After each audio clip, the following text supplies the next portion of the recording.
মাঝে মাঝে মন্দিরে যাবেন, মন্দিরে গিয়ে গৌর হরির সামনে বসবেন, মহাপ্রভুর সামনে বসবেন, মহাপ্রভুর সামনে বসে বলবেন, গৌরাঙ্গ তুমি মোরে দয়া না ছাড়িও। আর পারলে, আমরা তো কাঁদতে ভুলে গেছি গো। আমরা সংসারের জন্য কাঁদি, স্বামী স্ত্রীর মঙ্গলের জন্য কাঁদি, সন্তানের মঙ্গলের জন্য কাঁদি, কিন্তু কোনোদিন গৌর গোবিন্দের চরণে নয়নের দুফোঁটা জল দিয়ে কেঁদে কেঁদে বলি না, গৌর হরি তুমি ভালো আছো তো, মহাপ্রভু তুমি ভালো আছো তো। তুমি ভালো থাকলে আমরা সবাই ভালো থাকবো। কোনোদিন এমন আকুতি নিয়ে, এমন ব্যাকুলতা নিয়ে কোনোদিন তার কাছে গিয়ে দাঁড়াইনি। তাই মায়েরা বলবেন, বাসুদেব ঘোষ কাঁদতে কাঁদতে তিনি পদটি রচনা করেছে আর বলেছেন, আমি পতিত বলে তুমি আমায় দূরে ঠেলে দিও না গৌর হরি, ওই চরণে আমাকে রেখে দিও। আমি জানি আমি অযোগ্য, আমি তোমার অযোগ্য, আমি তোমার কাছে কৃপা পেতে পারি না, কিন্তু আমি তো সন্তান, তুমি তো পিতা। পিতা হয়ে পুত্রের সকল অপরাধকে তুমি ক্ষমা করে তোমার করতে পারো না? নাও না তোমার করে। গৌরাঙ্গ তুমি মোরে দয়া না ছাড়ি হো, গৌরাঙ্গ তুমি মোরে দয়া না ছাড়ি হো, আপন করিয়া রঙা আপন প্রিয় রঙা, তোমার চরণে রাখি গৌরাঙ্গ তুমি মোরে দয়া না ছাড়ি হো, গৌরাঙ্গ তুমি মোরে দয়া না ছাড়ি হো, তোমার চরণ লাগে সবে ত্যাগীর, ওহে দয়া উলুধ্বনি তাই গৌর প্রেমানন্দ একবার ওহে কৃপা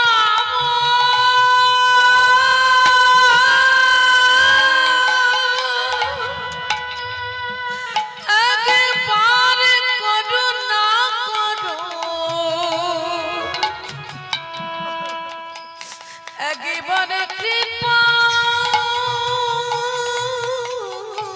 করু,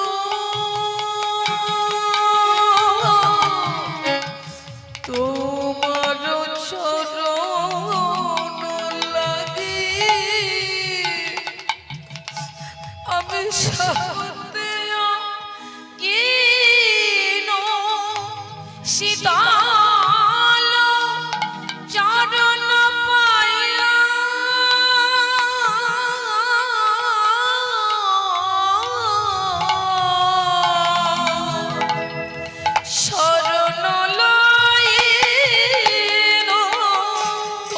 চরণ লাগি আমি সব ত্যাগিন,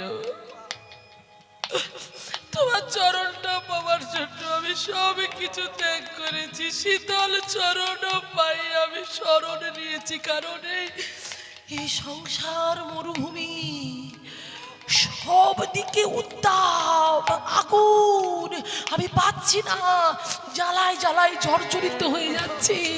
এ বলে এটা দাও, ও বলে সেটা দাও, ও বলে এটা করোনি কেন, আমার ভবিষ্যতের জন্য কি চিন্তা করেছো? আমি একা পাচ্ছি না প্রভু, আমি একা পাচ্ছি না। আমি একটু শীতল পাই, শীতল পেতে চাই, আমি একটু ঠান্ডা পেতে চাই। হ্যাঁ, আমি আমার হৃদয়টাকে শীতল করতে চাই। তাই তো আমি সব কিছুর মায়াকে ত্যাগ করে আমি তোমার চরণে একটু আশ্রয় নিয়েছি।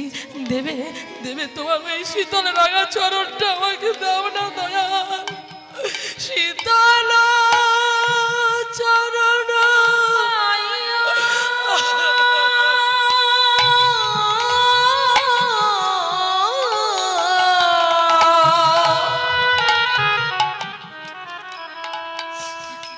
প্রভু গো শরণ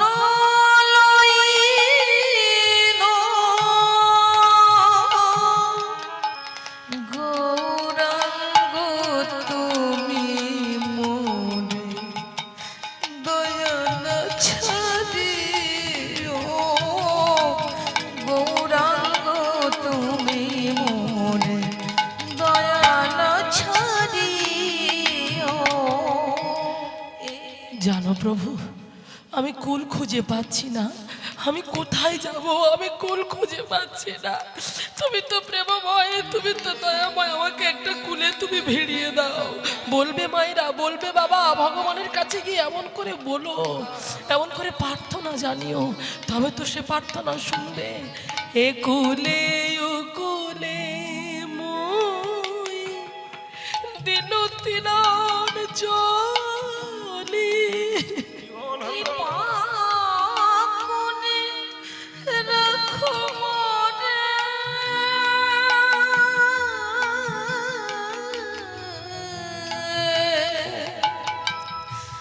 আপনার বলে এ কুলে যোগলে দিনু তিলাঞ্জলি কৃপা করে রাখো মোরে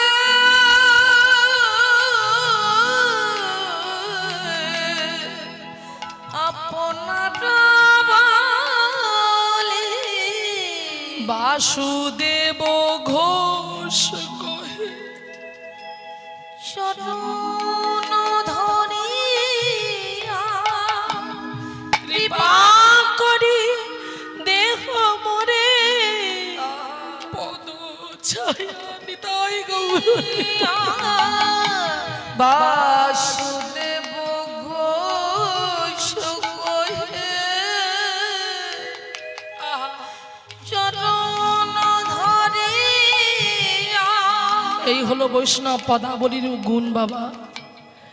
এই ভজনের কথা, এই পদকর্তাদের কথা, যত ভাবের কথা আপনারা শ্রবণ করবেন, যত পদাবলী আশ্রিত কীর্তন শ্রবণ করবেন, তত জানবেন আমাদের জন্মাঞ্চিত যে যে পাপ আছে ভিতরের মধ্যে, যে ময়লা আছে, ধুলো আছে, আবর্জনা আছে, সেগুলো একটু একটু করে দূরীভূত হবে। হ্যাঁ, গল্প কথা শুনে কাজ নেই। হ্যাঁ, উল্টো পাল্টা টোপকা কথা শুনে লাভ নেই। শুনতে গেলে বৈষ্ণবীর কথা শুনুন, পদকর্তার পথ শুনুন, এই ভালো ভালো ভজনিয়ার কথা শুনুন, তবে আমাদের জীবন ধন্য হবে। হ্যাঁ, তা না হলে গরুর লেজ কালো কেন, নারকেলের চারটে ফুটো, এগুলো কীর্তন নয় বাবা, এগুলো কোনোদিন কীর্তন হতেই পারে না। কতগুলো বাস্তবের কথা তুলে ধরলাম, এগুলো কীর্তন হতে পারে না। কীর্তন হচ্ছে বৈষ্ণবীয় পদ, কীর্তন হচ্ছে চোখের জল। যে বৈষ্ণবের পদকর্তাদের পদ, যারা নিত্য নিত্য সারা রাত জেগে জেগে মহাপ্রভুর সঙ্গে কথা বলতো, হ্যাঁ, অন্তরে অন্তরে ভগবানের সঙ্গে যাদের যোগাযোগ ছিল, তাদের ভিতরের কথাটা প্রকাশ করত, এইগুলোই হচ্ছে পদাবলী কীর্তন। যেখানে বাসুদেব ঘোষ জগৎকে শিক্ষা দিল, বাসুদেব ঘোষে কহে চরণে ধরি কৃপা করে দেহ মনে পদ ছায়া দিয়া। তাই তোমার কৃপা থেকে আমাকে তুমি দূরে সরিয়ে দিও না।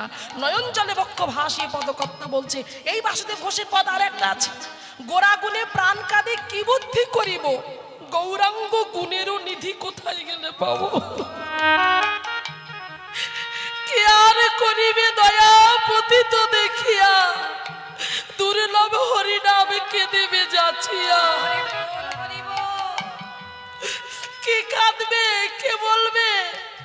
জাতির বিচার না করে সব জাতিকে এক করে কোল দেবে, হরি নাম কর্ণে পৌঁছে দেবে, কে বলবে? তাই গোড়াগুড়ি প্রাণ কাঁদে, আমার গৌর হরি কোথায়? বাসুদেব ঘোষের পদ, তিনি পদ রচনা করলেন, তিনি এমন সুন্দর পদ লিখলেন।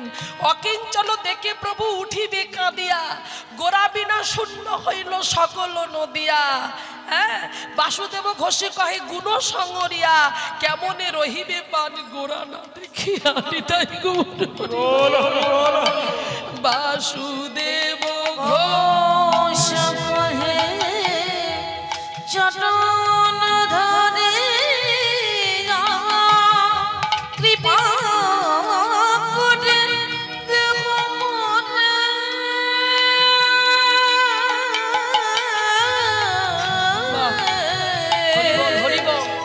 পদ ছায়া দিয়া গৌরাঙ্গ তুমি মোরে দয়া না ছাড়ি হো।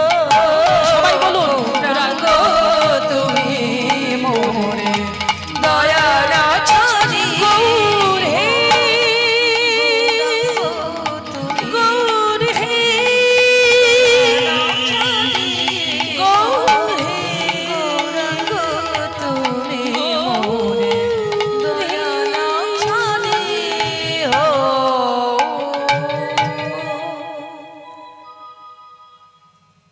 সেই বৈষ্ণব পদকর্তা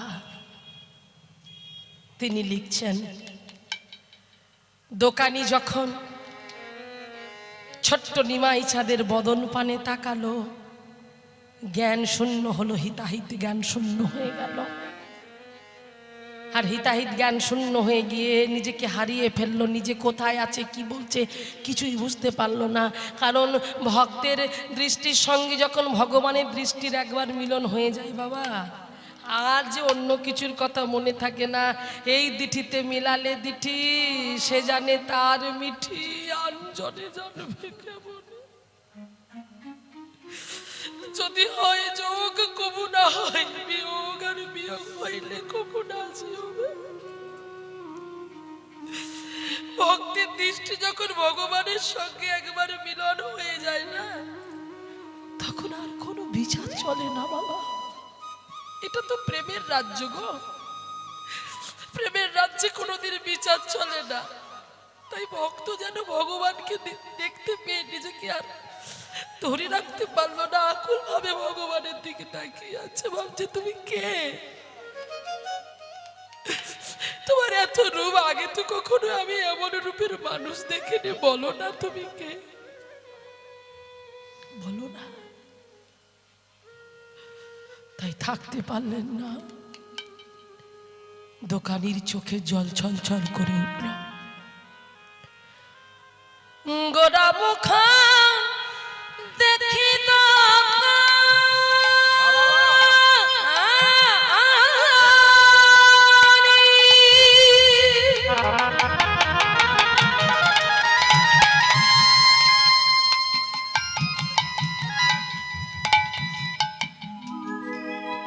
গোরা মুখ দেখি দোকানি, গৌর হরির বদন পানে তাকিয়ে রইল। আর তাকিয়ে সবার কাছ থেকে টাকা নিচ্ছিল, এবার আর কারো কাছ, আবার ওনার কাছ থেকে ভগবান মহাপ্রভুর কাছ থেকে টাকা চাইতে পারলো না। কি করে পারবে? জ্ঞান শূন্য হয়ে গেছে। হিতাহিত জ্ঞান নিজের মধ্যে যে এতক্ষণ ছিল, সেটা নিজেকে হারিয়ে ফেলেছে। আর নিজেকে হারিয়ে ফেলে গোরামুখ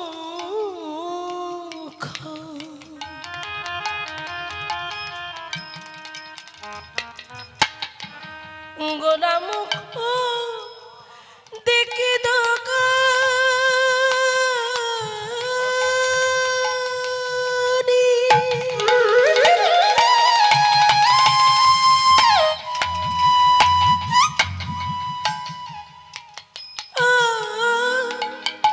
ওলে দিল হাতে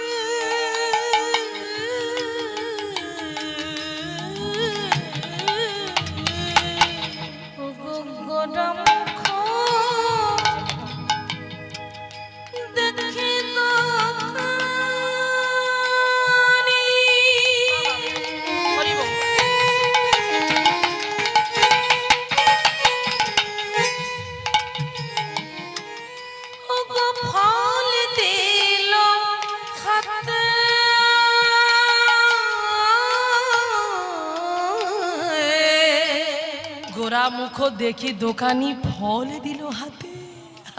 হিতাই জ্ঞান শূন্য হয়ে গেল। আর যখন হাতে ফল দিল, এবারে ফলটা পেয়ে মনের আনন্দে তাহা দেখি নিমাই ফল লাগিল খাইতে। প্রভু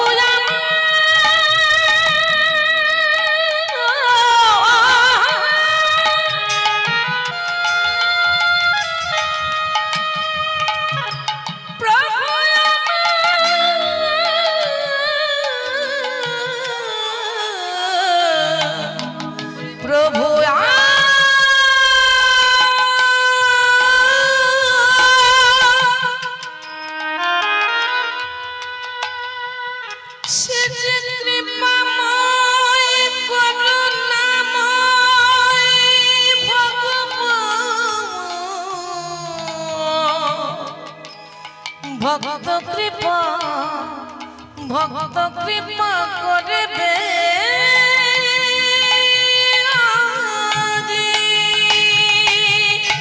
তাহা দেখিনি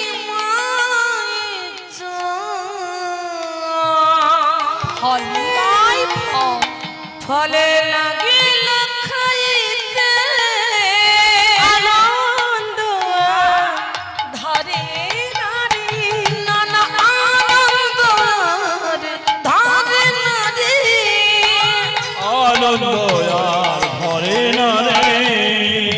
সেধে ফলে সেবা করে নানা আনন্দ ধারে ধারে নারে। সেধে সেবা করে আনন্দ ধারে ধারে নারে। সেধে ভগবান সেবা করে সেবা করে করে আনন্দ ধারে ধারে নারে।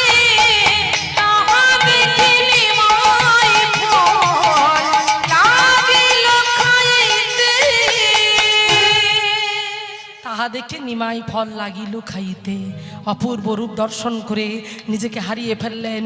তাই বৈষ্ণব পদকর্তা যিনি এই গৌরচন্দ্রিকার পদটি রচনা করেছেন, তার নাম হলো বৈষ্ণব দাস ঠাকুর।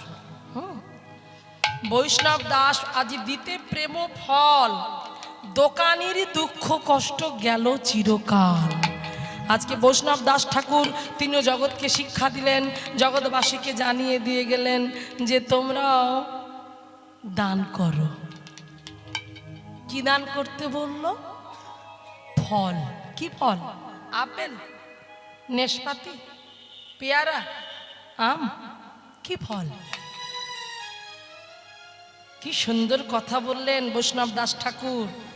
বলছে তোমরা ফল দাও। কি ফল জানো? প্রেম রূপ ফল প্রদান করো। তাহলে কি করে বুঝবে জানো মা?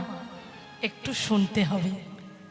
এক ভক্ত মহাপ্রভুকে প্রশ্ন করেছিল। কি প্রশ্ন জানো? বলেছিল, প্রভু কি এমন বস্তু দিয়ে ডাকলে ভগবান আমার ডাকে সাড়া দেবে? কি সুন্দর প্রশ্ন দেখুন। এই প্রশ্ন আমাদের সবার জানা খুব দরকার। বলেছিল কি দিয়ে ডাকলে, কি বস্তু দিয়ে ডাকলে ভগবান আমার ডাকে সাড়া দেবে? মহাপ্রভু সেই ভক্তকে বলেছিল, ভক্ত ভগবানকে তুমি যদি পেতে চাও, যদি তুমি দুটো নকুলদানা দিয়ে কিংবা বাতাসা দিয়েও দাও, তবে হ্যাঁ দেবার মধ্যে যেন প্রেম থাকে, দেবার মধ্যে যেন ভক্তি থাকে। তুমি যেটা তাকে দেবে দেবার মধ্যে যেন আকুলতা থাকে, ব্যাকুলতা থাকে। সেটা নকুলদানা কি বাতাসা কি আমার ভগবান দেখে না? সে যে ভাবগ্রাহী জনার্দন।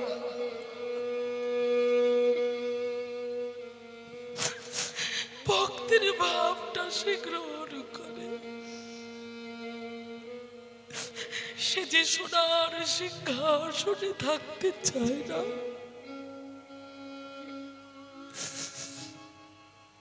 মন্ডা মিঠাইও খেতে চায় না বাবা।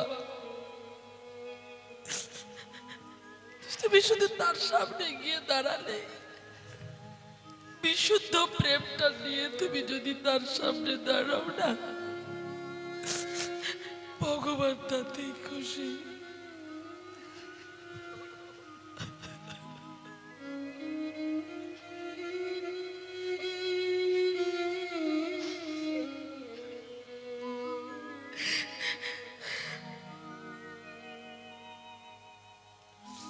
ভক্ত মহাপ্রভুকে বলছে, আচ্ছা প্রভু, আমি যদি নকুল দানা না দিতে পারি তবে কি ভগবান আমার তাকে সাড়া দেবে না? মহাপ্রভু বলল, কেন দেবে না? তুমি যদি তোমার গাছের দুটো পুষ্প চয়ন করে একটু বিশুদ্ধ ভক্তি আর প্রেম দিয়ে তার চরণে অর্পণ করো, তাতে ভগবান আসবে। আমরা তো বলতে পারি না, আমরা তো ডাকতে পারি না, সারা জীবন সংসারের জন্য নিজেকে পিষে ফেললাম, কিন্তু যার কোনো চাহিদাই নেই, তুমি নকুল দানা দিচ্ছ, বাতাসা দিচ্ছ, কোনো চাহিদা নেই, তুমি দিচ্ছ, সে আনন্দ করে পাচ্ছে। একবারও কোনো ভক্তকে বলে না যে ভক্ত রোজ রোজ কেন আমাকে নকুল দানা দাও, রোজ রোজ কেন বাতাসা দাও, একবারও বলে না। আমরা তার জন্যই সময় দিতে পারি না। এবারে ভক্ত বলছে, আচ্ছা প্রভু, আমি যদি ফুল না দিতে পারি তাহলে কি ভগবান আসবে না? বলল, কেন আসবে না? তুমি যদি একটু গঙ্গার জল নিয়েও আমার গোবিন্দ চরণে ভক্তি ভাবে দিতে পারো, তাতেই আমার ভগবান আসবে। ভক্ত আবারও বলল, প্রভু, আমি যদি গঙ্গার জল না পাই তাহলে কি দিয়ে সেবা দেব? বলল, গঙ্গা জল যদি না থাকে তাহলে দুটো তুলসী পত্র অন্তত চয়ন করে আমার গোবিন্দের চরণে তুমি দিও। ভক্ত কেঁদে কেঁদে বলছে, আচ্ছা প্রভু, আমি যদি তুলসী পাতা না পাই তাহলে কি দিয়ে ভগবানকে সেবা দেব?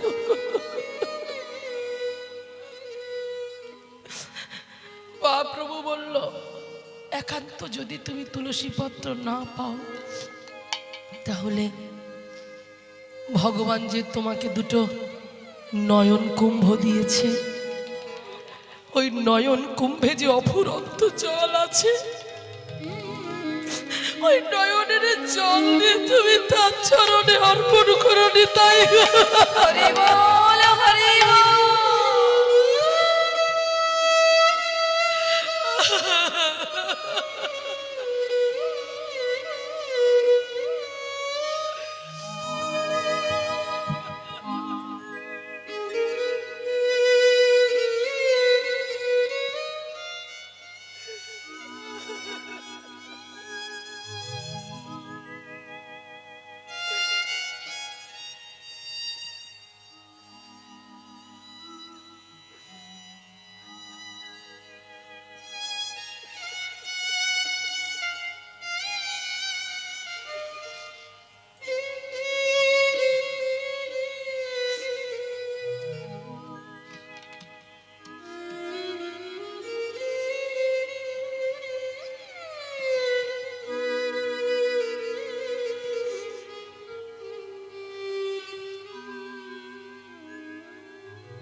নিতাই গৌর প্রেমানন্দ। একবার হরি।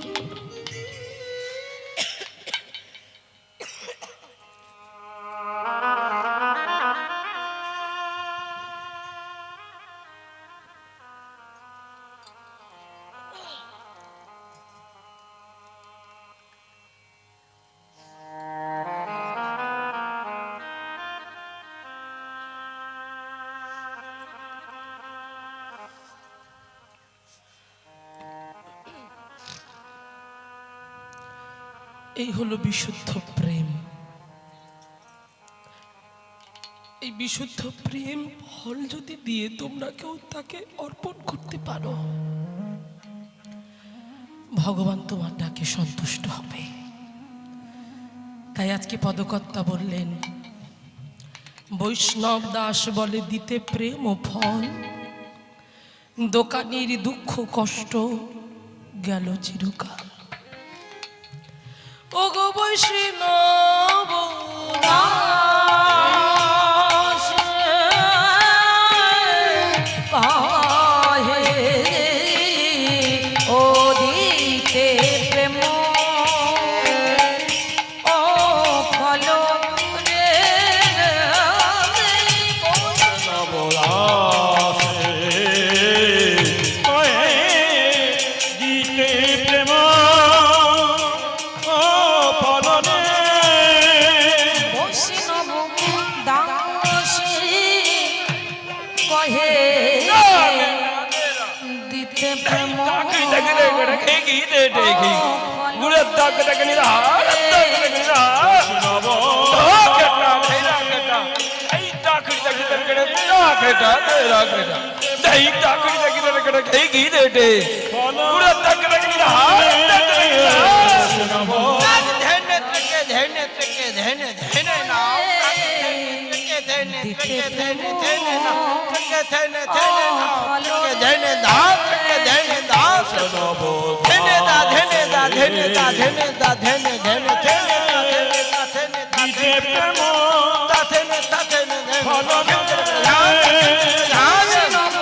দিতে প্রেম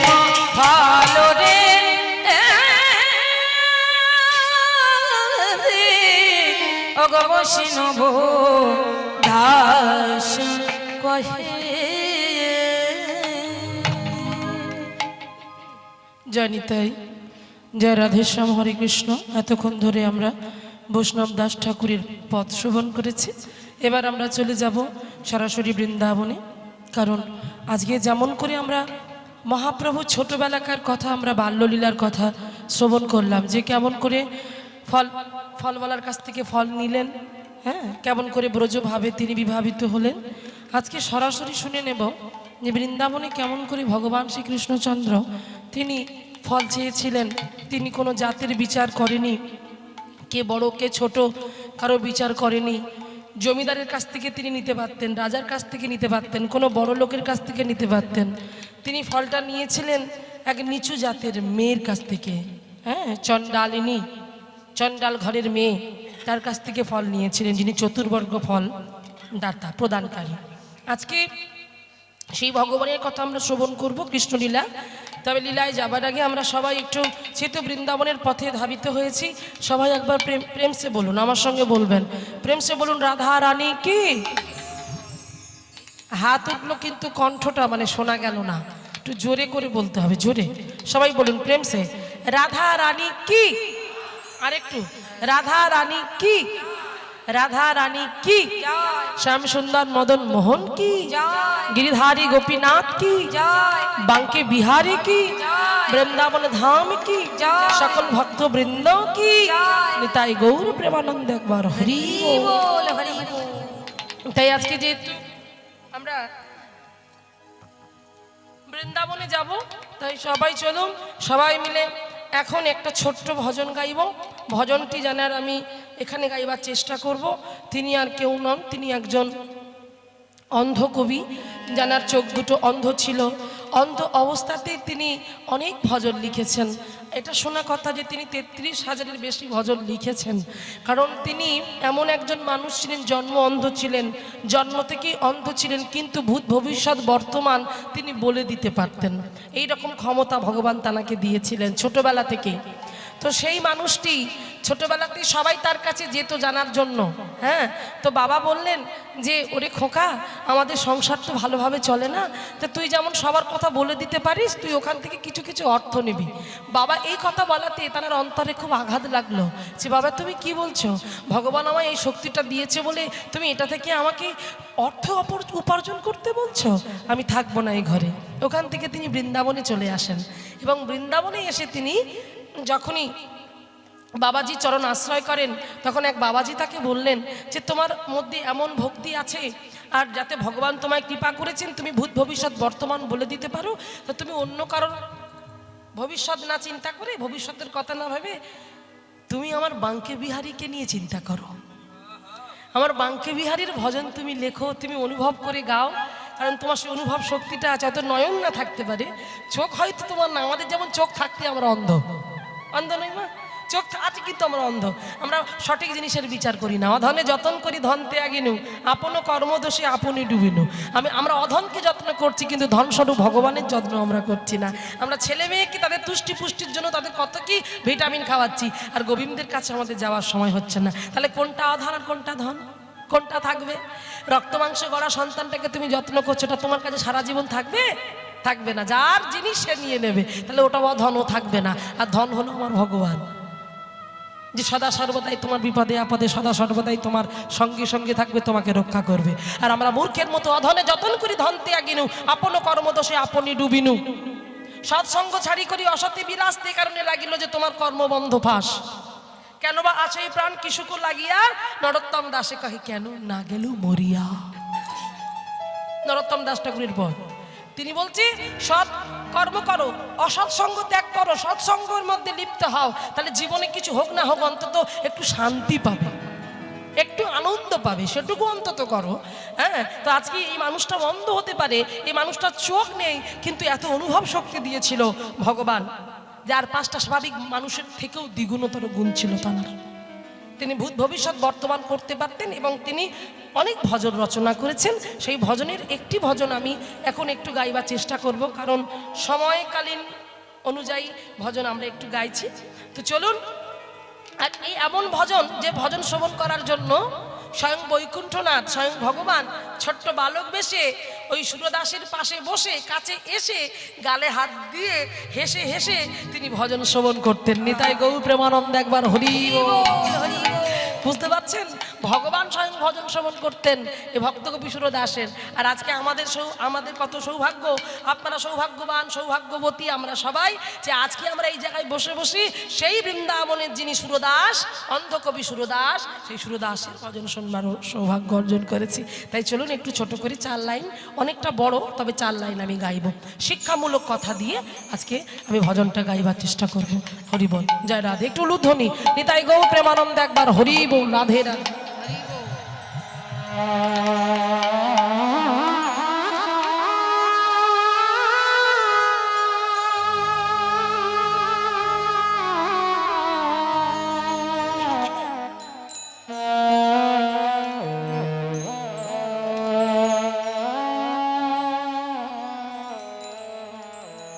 রাগ হলো ভৈরবী, সেই ভৈরবী রাগের উপরে আজকের এই অপূর্ব সুন্দর একটি ভজন।